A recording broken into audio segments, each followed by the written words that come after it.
Hello guys, last lecture में हमने discuss किया था कि ट्रांसक्रिप्शन के लिए जो जो भी रिक्वायरमेंट्स लगेगी या फिर जो जो भी बेसिक टर्म्स है उसके बारे में हमने डिस्कशन किया था लास्ट वाले लेक्चर में। आज हम शुरू करेंगे आरएनए पॉलीमरेज, वो भी प्रोकैरियोट्स में जो आरएनए पॉलीमरेज होता है वो, ठीक है। आज हम इसके स्ट्रक्चर के बारे में बात करेंगे, ठीक है। तो इसका स्ट्रक्चर जो होता है, सबसे पहले तो ये आरएनए पॉलीमरेज जो होता है ना, वो अपो एंजाइम होता है, ठीक है। It's an apoenzyme. Apoenzyme मतलब क्या? जिसके लिए हमें कोफैक्टर की ज़रूरत पड़ेगी।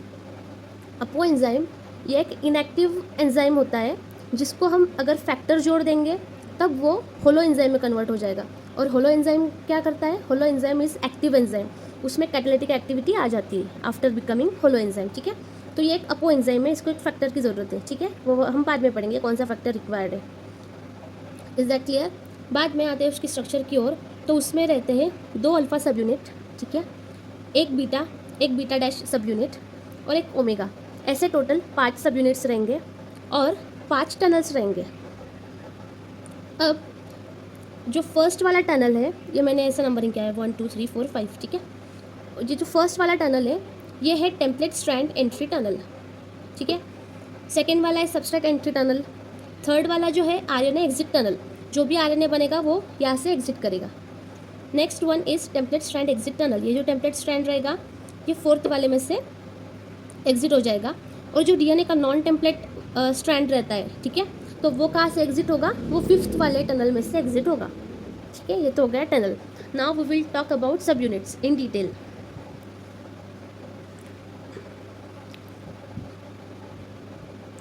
तो there are total 5 sub unit, but 4 types के होते हैं, ठीक है। अल्फ़ा के 2 सब यूनिट्स होते हैं। एक एंड रहता है उसमें एनटीडी, यहाँ पे मैंने शो किया है एनटीडी। सेकेंड वाला सीटीडी यहाँ पे रहता है, ठीक है। तो ये जो एनटीडी रहता है, एनटीडी मतलब एन टर्मिनल डोमेन, ठीक है, और सीटीडी मतलब सी टर्मिनल डोमेन, ठीक है। तो ये एंजाइम्स क्या रहते हैं?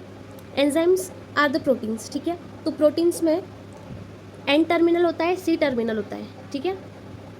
तो on that basis these are 2 ends. अब ये एनटीडी का काम क्या है?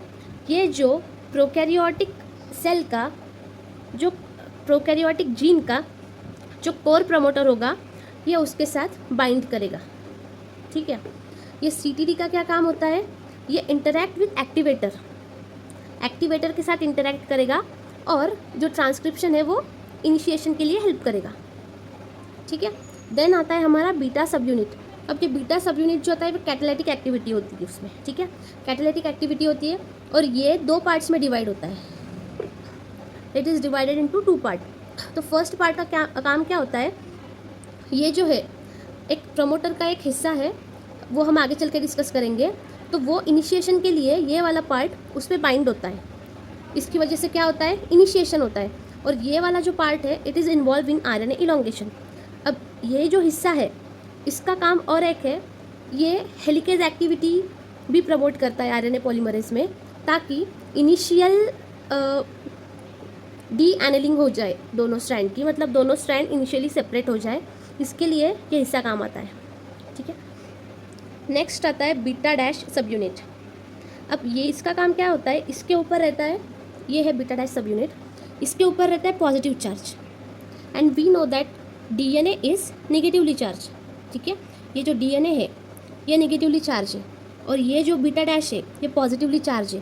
तो ये इसका काम क्या होगा? ये नेगेटिवली चार्ज डीएनए को होल्ड करके रखना, पकड़ के रखना, ताकि ट्रांसक्रिप्शन अच्छे से हो सके, ठीक है। एक भी न्यूक्लियोटाइड मिस ना हो, ट्रांसक्राइब करना, ये है बीटा डैश का काम। नेक्स्ट आता है ओमेगा। ये स्मॉलेस्ट सब यूनिट है और इसका असेंबली में हेल्प है। इन सबको असेंबल करना इज़ वर्क ऑफ ओमेगा सब यूनिट। फिर आते हैं हम, अब ये जो आरएनए पॉलीमरेज था ये अपो एंजाइम है, तो इसको हमें एक्टिव एंजाइम में कन्वर्ट करना है ताकि हम एक्टिविटी को स्टार्ट कर सके। ये जब एक्टिव हो जाएगा तब हम उसको बोलेंगे होलो एंजाइम। इसके लिए एक फैक्टर रिक्वायर्ड होगा, सिग्मा फैक्टर। ये जब बाइंड होगा तभी आरएनए पॉलीमरेज काम कर सकता है, ठीक है। उसके बाद हम उसके कुछ प्रॉपर्टीज़ देखेंगे, उसके कुछ रोल्स देखेंगे। तो आरएनए पॉलीमरेज बहुत सारे रोल्स परफॉर्म करता है। ये डैमेज सेंसर भी है, ये डैमेज को सेंस कर सकता है, ठीक है। ये पूरा हम जब हम ट्रांसक्रिप्शन स्टार्ट करेंगे तब 1 बाय 1 हम क्लोजली थोड़ा सा डिटेल में जाके पढ़ेंगे, ठीक है। एंडोन्यूक्लियस एक्टिविटी भी है इसके पास, आरएनए सिंथेसिस तो कर सकता है, ठीक है। हेलिकेज एक्टिविटी, मैंने बोला ना ये जो यूनिट था ये हेलिकेज एक्टिविटी में भी इन्वॉल्व है, तो इसके पास हेलिकेज एक्टिविटी भी है, ठीक है। अब इसका काम क्या है, ये डैमेज भी सेंस कर सकता है। डैमेज सेंस होने के बाद अगर उसमें कुछ म्यूटेशन है या गड़बड़ है तो वो उस पार्ट को डीएनए को क्लीव भी कर सकता है, ठीक है। इंडोन्यूक्लियस एक्टिविटी भी है उसके पास, आरएनए सिंथेसिस वाली भी है और हेलिकेज वाली भी है, ठीक है। तो इस लेक्चर में इतना ही था, हमने देखा आज RNA polymerase. If you like this video please like that video. If you have any doubt you can comment down and subscribe to my channel. Thank you.